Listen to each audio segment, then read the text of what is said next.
Ladies and gentlemen, it's time for the official picks UFC Vegas 97. Gilbert Burns versus Sean Brady in the main event. We got some solid fights for this being an Apex card. I'm excited about it. And if you're a returning viewer here, welcome back. Take a look behind me. It looks a little bit different, okay? It's not fully put together, okay? I moved into a new place. Had to set up everything. I still haven't set up everything. This is just how it's going to look for now. Once I get around to it, I'm going to try to make it look prettier. But moved to a new place. Had to get the Wi-Fi figured out. It's still not very good. Hopefully that shores up because Wi-Fi is a big deal. Wi-Fi is a very big deal, but we got it done. Hopefully get this uploaded. And let's get back to what the video is about. Just a little life update for you. UFC Vegas 96. We're going to go through, give you the picks. These are the official picks. So if you're going to be tracking picks, you're going to be looking at these picks. But these are gun to your head. Who do I think is going to win? These are not bets. If you want the bets, jump in the Home of Fight Picks premium membership. Link is down in the description for that. That's where you get all my bets every single week for UFC, PFL, Bellator, Dynamic Contender Series, LFA, whatever's going on in MMA. MMA betting, that is the hot spot. Join up there, but let's get into it. Nathan Fletcher, first fight of the night. Nathan Fletcher versus Zigomatis Ramaska. Not a Nathan Fletcher guy. Why? Because he's a Cage Warriors fighter. And I made some bank Tuesday night fading the Cage Warriors boys. I'm a Cage Warriors hater, okay? I just don't think those guys are very good. You got a bunch of old journeymen in there that can't grapple, and they're getting subbed. We saw Tuesday, Will Curry. What does he have? Good grappling. Got nothing else. Couldn't get the takedown. He loses in dominant fashion. 30-27 across the board. Okay, Nathan Fletcher is a similar type of style. He's a good grappler with, I would say, he's better hands than Will Curry, which isn't saying much, but I think he's better hands than Will Curry. I think he's a better fighter than Will Curry, definitely. But he's a smaller guy. He's an ex-bantamweight going up to featherweight, who I don't think has the greatest stand-up game, who may not have the best wrestling game, and he's a jiu-jitsu guy in Cage Warriors. They're going to succeed there. On the other side, Zigomatis Ramaska. Ramaska, big dude, 5'11", built like a brick shithouse. Big power, but he's very hittable on the feet. He can be taken down, and he can be submitted. So we got a big clash of styles here. Striker versus grappler. One guy's very physical, very powerful. The other guy, going to be a little bit undersized and a little bit more finesse. I'm going to side with the bigger dude. I'm going to take Zigomatis Ramaska. I'm going to call him Ziggy. Ziggy gets this one done. I think he gets it done in round 2-3 KO. I think he's just going to be too much for him. Big boy, physical, big brother his ass. Give me Ramaska. Up the card, we got Petroski and Budka. Budka rocking that Yuri Prochazka. We call that a chode. That's a Yuri Prochazka chode because Yuri's got much longer, much straighter. That's a chode right there. Dylan Budka rocking it, though. Wrestler off the Contender Series. Absolutely boring fight on the Contender Series. He goes into the UFC. He loses to Cesar Almeida. You're a wrestler. You should be able to take down a pure kickboxer. Couldn't do it. Andre Petroski, famous for getting knocked out by that hip bone on Jacob Malkoun. He comes back. He gets a win.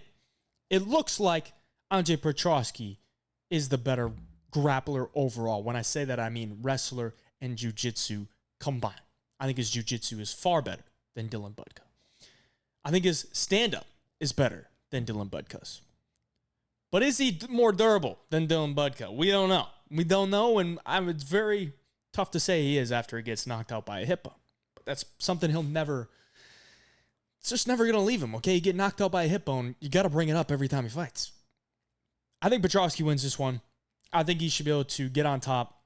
Even if he gets taken down, he can threaten there. He can hit some sweeps, get back up to his feet. I think he's a very solid wrestler and a solid jiu-jitsu practitioner. I could see Petroski snatching up a little submission on Budka as well. Just put him in a bad spot. Got a strong squeeze on him. I think he'll just be a little bit better everywhere. Give me Petroski. But that is a kind of a questionable line. I'm not going to lie. Tough to lay that kind of juice with a guy that got knocked out by a hip bone. But that's the last thing I'll say about that one. Give me Petroski. Up the card, we got Jacqueline Amorim and Vanessa Demopoulos. If this fight goes to a decision, you want to be holding that Vanessa Demopoulos ticket because the judges love themselves some Vanessa. Why do they love themselves some Vanessa? Got to ask those judges. Got to put those judges on a lie detector and see why they love themselves some Vanessa Demopoulos. On the feet, I think Vanessa actually has a pretty clear edge. I think Jackie is probably a little bit more technical. But in women's MMA, you know me, boys. I like a girl that'll just go in there and brawl. That's why I took Josiane Nunes 2 weeks ago. And she almost got it done. But I think Demopoulos is just going to go in there and brawl. And I don't think Amorim has a counter-striking or even a striking package that can give her fits, even if she just goes in there and tries to brawl. So on the feet, I got to give the edge to Demopoulos. But on the ground, I think Amorim has a lot better jiu-jitsu. I know Vanessa has very solid jiu-jitsu, and that's kind of her base, and she's moved her game more to the striking as she's kind of grown in her UFC career. So I don't know if she's going to go to it offensively, but defensively, I think she could maybe hang. I think she could maybe hang defensively and just scrap it out, man. Like, just the way that this woman finds ways to fight. And considering the odds, I'm going Vanessa. But if Amorim does get it done, it's probably going to be a sub, and it's probably going to look really easy. But I'm going to take Vanessa Demopoulos for the pick. Let's go. Stripper guard. The stripper guard, man. Stripper guard is dangerous. Ija Gabriel Santos. Not a big Chinese fighter guy myself. But I do think Ija could be UFC level just based on the experience that he has on the road to the UFC, boys. This dude is a veteran. If you don't know what road to the UFC is, it's that tournament they do over in Asia or wherever they do it with a bunch of Asian fighters who all pretty much fight the same. They're very low level. They all have padded records. And Ija, veteran in that, just won it. He lost the first time, but he won it. This guy's a good wrestler. He's a good wrestler. He's a good grappler. But on the feet, I think he lacks a little bit. And I think that's where Gabriel Santos is going to have the edge in this one. On the feet, I think Santos, very kick-heavy, fast kicks, fast hands. Not the most powerful hands, but he has fast hands. And he'll throw in combinations, which can leave him to be getting hit. We saw it against Onama. This dude, Santos, is just out like a bat out of hell. Just throwing. And he gets clipped, put out.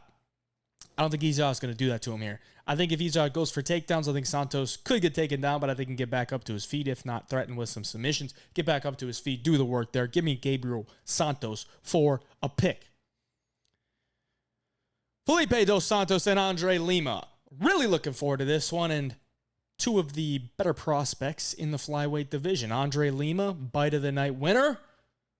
One of my favorite flyweight fighters on the rise up, but kind of disappointed me his last time out against Mitch Raposo.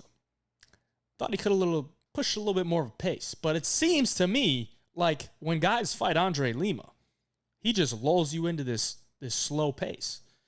Now, that wasn't the case with that Igor guy. I think his name was Igor, the dude that bit him. That was a fast-paced fight, but Raposo fight and his fight in the Contender Series, very slow pace. Dos Santos, last time out was in somewhat of a slow-paced fight against Elton Morano. I thought he should have lost. He won, but he got taken down 9 times and just looked a little bit like slow. Just looked a little bit slow. I don't know what the deal was there. Fighting in Mexico. Maybe it was the altitude. It could have been the altitude. I think that was in Mexico. And then his UFC debut against Manel Kape, he looked pretty good, but, that's a value loss, I guess you could say. Like, it was a loss, but it was against a high-level opponent, and he looked pretty solid, showed a good heart, showed a good pace, and showed a chin. So there's positives on both sides. And ultimately, I think Andrade Lima takes this one just based on landing with more impact if it goes to a decision. I think Andrade Lima is just a big dude. He missed weight his last time out. He could miss weight again, and nothing's really going to be done about it. But he's a big dude, very solid leg kicks, sharp hands, but at times he can be a little bit low volume, which I hate. But I think he still gets this one done. I think he's going to be able to impose his physicality on Felipe Dos Santos, keep his distance, manage the space, land the better shots, and get this win. So I'll take Andrade Lima. Isaac Dulgarian, Brandon Marotte. Hear me out, boys. Brandon Marotte. He's got this path, okay? It's this path called fall to the ground after you get taken down. Fall to the ground, cover up your head like this, only exposing the back of your head. Take those elbows and Cody Brundage that shit. That's his only chance. Brandon Marotte Only chance is to pull a Cody Brundage, get hit in the back of the head, and be like, oh, can't go anymore. What just happened? And then he gets a DQ win. But I don't think it's going to happen because I think Isaac Dulgarian is smart enough not to do that. We'll see. Should he be this big of a favorite? I don't know. I mean, probably, because he's probably going to smoke him in round 1. Isaac Dulgarian's the pick. We don't need to waste any more time on that one. Probably round 1 TKO if I had to guess. Ground and pound. Just bash his face in, make him quit. Top control. Can't get out. Got to give up. Give me Dulgarian. 2, the feature prelim. Ryan Spann and OSP. I really wanted to go with OSP here. I really do. I really, really do. Because I think Ryan Spann sucks. And I was encouraged with what Owen St. Preux showed me in his last fight. Okay, it's a big dude. Kenny Nzechukwu was a big dude. So was Ryan Spann. Ryan Spann is also a big dude. Kenny Nzechukwu, at times very low volume. Ryan Spann at times is also very low volume. I think Ryan Spann is a little bit more of a submission threat on the ground, but he has a very poor gas tank, not a good chin. He's just very powerful on the feet if he connects, and if the fight hits the ground, he's dangerous with his subs. So I think OSP has him in volume, maybe even durability at this point. I don't know. I think durability is up to the interpretation. We'll just call that one a draw. Now, OSP is not a very durable guy, but I don't think Ryan Spann is either. Volume, probably cardio, maybe heart at this point. Maybe heart. I don't think Ryan Spann has heart at all. Ground game, probably a toss-up. OSP, big dog here. And I'm going to take the dog, boys. I'm going to take the dog. You know, if my life's on the line, I don't want Ryan Spann going in there in the second and the third round just cowering up, not doing anything. In the first round, if OSP can survive, I'm about it. Give me OSP for a pick. Definitely not betting on Ryan Spann. If anything, I'm probably going to bet on OSP if I make a bet on this fight. So I got to take him. Give me OSP, baby. And we can move on to the main card. Rong Zhu, Chris Padilla. It's another one. Very sketchy. Rong Zhu, cut from the UFC. Not very good UFC career. His only win was like Brandon Jenkins. Knocked him out. Congratulations. Gets cut, goes to the road to the UFC. You know, the path to get back to the UFC, got to enter that tournament. Looks pretty good. Making his return against Chris Padilla. Chris Padilla, I thought this guy was a bum. I thought this guy was a bum getting brought in to fight James Lontop because it was short notice. And I looked at his tape and I'm like, this guy is not very good. But he managed to win. Round 1 sub. And I go back and I watch his fights and I still think, this guy is just not very good. I don't really understand it. He's losing to journeyman by decision. It's not like he's getting like cold cock. He's losing decisions to like journeyman. But at the same time, he's also got some pretty good performances. So I think this guy is just hot and cold. I think he's hot and cold. And if he goes out there, he's dangerous in round 1. He can knock you out or submit you. Solid takedown, solid back takes. I don't think his cardio is the best. And then I look at Rong Zhu, and I think Rong Zhu is probably going to have the better gas tank here. I think he's probably going to have a little bit sharper striking. Maybe not as much pure power. Takedown defense has very much improved throughout the past few years. Submissions, I don't think he's got like the greatest jiu-jitsu bag. Let's just say that. But I think, you know, if he can tire out Padilla, maybe he can lock something in. I think it just comes down to if Rong Zhu can wear on him, tire him out, take over as the fight goes on, and get the job done that way. But they don't have the odds on the screen. I think Rong Zhu is a fairly sizable favorite, minus 200 or something like that. I wouldn't take that. I'm going to side with Chris Padilla here. I'm going to side with him because maybe he's turning a leaf. Maybe he gets this one done in round 1. I don't know. This one is honestly one I'm not confident in either side.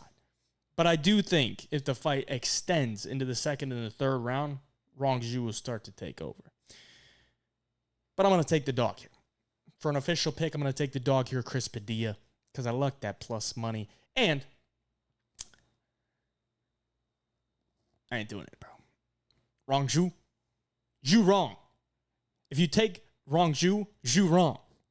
Let's move on. Fuck that fight. Trevor Peek versus Yanal Ashmouz. It's Peek week, baby, and we're riding with Trevor Peek. Why? Because Yanal Ashmouz, I don't think he's that great of a fighter. Not only that, he's a small lightweight. And when I say small, I mean he's the same height as Trevor Peek. Trevor Peek is a pretty built dude with an insane motor, an insane brick head, an ability to not get submitted that I've never seen before. Just rolls out of it. Physicality is off the charts. Skills, definitely room for improvement, but we got to remember, he should be improving every time he goes out there. He's got more UFC experience, more professional MMA experience than Yanal Ashmouz. What does Yanal Ashmouz have? I don't know. You could maybe say he has power in his hands, but he knocked out Sam Patterson. Sam Patterson sucks on the feet. He sucks. There's a reason he's 6'3" and he's got to grapple with everybody. If you're 6'3", you should be able to strike, keep your range, duck your head out of the way. You should be moving well. Not Sam Patterson. Yanal just landed one and that was it. I think I got to go with Trevor Peek, man. Just with pure heart, pure motor. This is a fight at the end of the day. It's a fucking cage fight. Okay, it's a cage fight. I'm going to take Trevor Peek in that one. Give me the Peek. It's Peek week, baby. He gets it done again.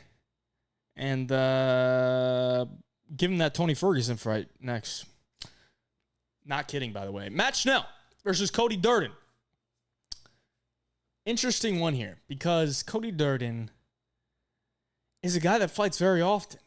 And he's also very wild.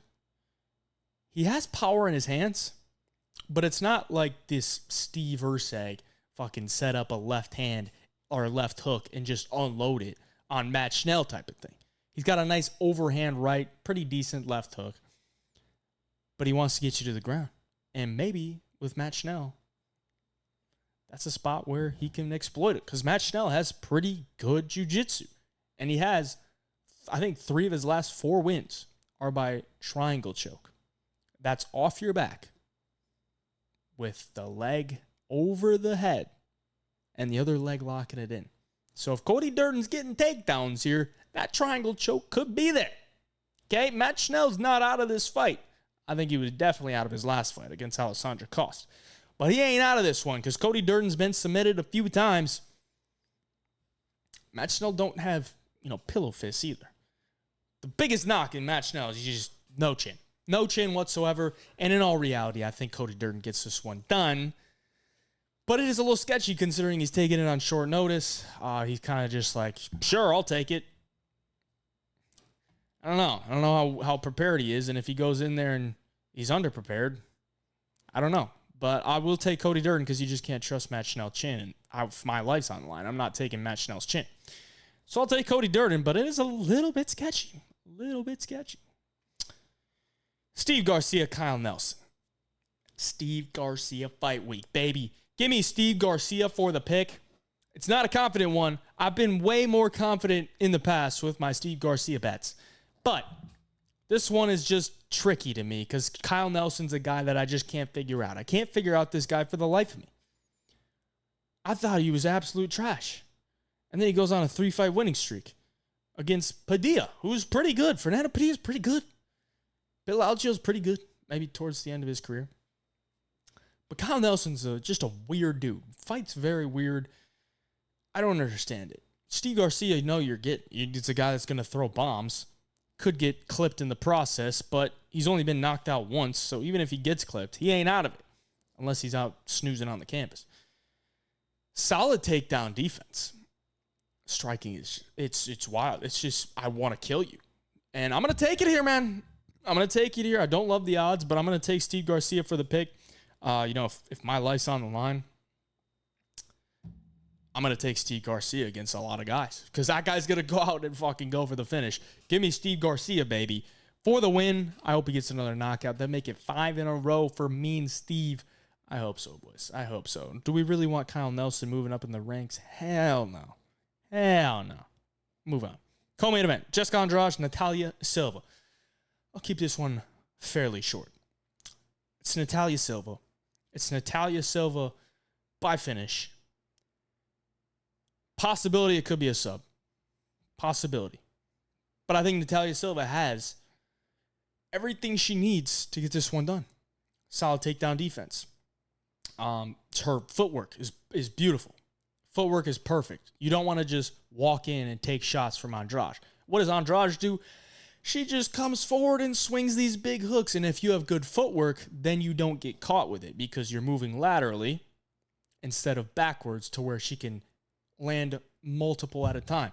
And once you move laterally, you step and you throw back and you counterpunch her, just like Yan Xiaonan did. Yan Xiaonan moved laterally, counterpunch, bang, right hand, and Jessica Andrade went down and slept. That's what Natalia Silva can do here. She has I don't want to say perfect, but she has a great style to beat Jessica Andrade because she plays off her back foot. She is effective off her back foot. She has solid takedown defense, solid grappling, and Andrade is a lady. That didn't even sound right. Andrade is a fighter that takes fights for money at this point. I mean, she's going up to 125 for what? Like, she's on a nice little win streak at strawweight. What is she doing going back up to flyweight? I think she just takes fights for money nowadays, and I think Natalia Silva has something to prove here, and I think she gets this one done. Takes us to the main event. Give me Gilbert Burns against Sean Brady. I think Sean Brady, if he can't get the takedowns, I think Sean Brady is a little, like, what does he have? If he can't get the takedown and if he can't control you on the ground, what does he have? Well, we kind of saw it in the Bilal Muhammad fight. He doesn't have much. And Gilbert Burns, I think, is one of the toughest guys to hold down on the ground. You can take him down. Khamzat Chimaev took him down twice in their fight. Could not hold him down. Could not do anything on the ground. Damian Maia, even though he was, 40 or something like that, when he fought Gilbert Burns, Damian Maia is one of the best jiu-jitsu guys in MMA history. Damian Maia took Gilbert Burns down to the ground, found his way into a full mount. Gilbert Burns got out, got back up, and knocked him out. And that wasn't even a wash Damian Maia. Damian Maia was on a 3-fight win streak at that time. Gilbert Burns gets taken down, gets put in a bad position, got right out, knocked him out. Yes, Gilbert is old. Gilbert is 38 years old, but he's not 40. And if you look at his last 2 fights, the 2 fights that he lost, he was beating Jack Della Maddalena. He was winning. He would have won the fight had he not been going for the finish in the 3rd round. Gives up position, runs into a knee. If he wins that fight, this is looking a lot different. Against Bilal, wrecks his shoulder in the 1st round and survived the next 4 rounds when Sean Brady couldn't even last 2. So I think the heart's a little bit more on Gilbert's side. Now, yes, he's 38, and I think that's really the only reason why people are taking Sean Brady over Gilbert Burns, because I think skill for skill, I think Gilbert's there. But, the age is always a factor. Gilbert is my friend. It is a biased pick, but I do think the path to victory is there, and I think he has the skill set to get it done. I will be taking Gilbert Burns, and I will be betting on my friend here to get the win, and we can make some money considering he is the underdog at plus 150. I appreciate you for watching. Those are the official picks. Stay tuned for the Best Bet show later in the week. I will post that probably on Friday. I'll try to get the studio set up. Follow me on the socials at HeyJaiPicks for more short-form content, for more picks. Jump in the Home Fight Picks Premium membership to get all my bets for this weekend's UFC card. Dana White Contender Series next week. We got Bellator on Saturday. I might have some bets for that. Jump in there. Let's make some money. Appreciate you for watching. Until next time, HeyJaiPicks. We out.